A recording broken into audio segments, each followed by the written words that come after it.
Hi guys, so for today's vlog, charot.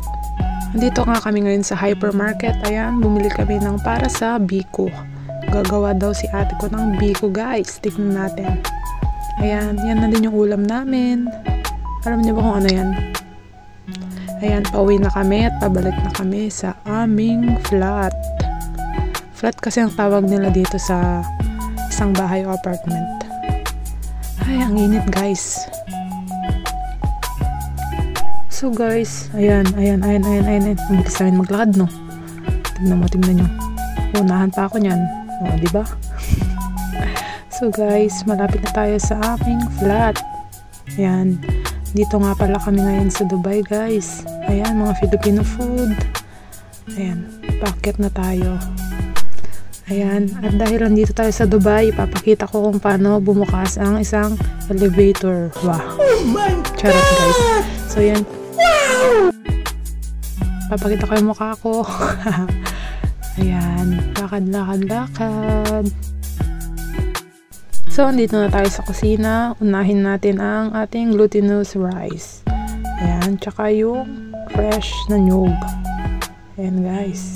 Lagyan natin ng mainit na tubig, tapos ibabad. Ayan na nga. Pinipiga na niya guys. Ayan. Piga.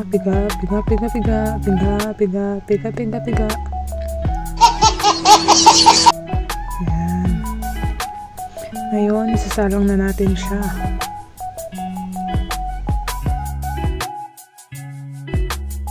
So guys, haluin lang natin siya ng haluin. Huwag natin na hayaang nakasalang lang. Baka kasi dumikit siya. So ayan na, malapit na guys. And see the magic. Charot. Yan. Diba?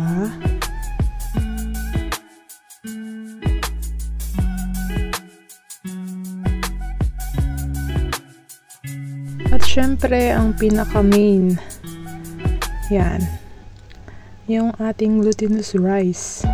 Haluin natin siya ng haluin. At saka, lagyan ng brown sugar. Yan. Ay, brown sugar namin guys, bobo. Paano masabi?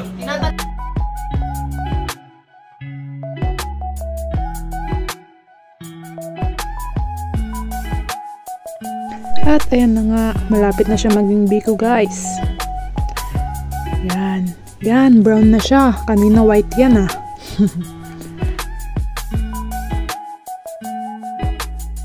Eventually. So ito na nga guys ang aming finished product. Yan. Sinong gustong bumili, chat nyo lang ako guys. Deliver ko dyan sa inyo. Char!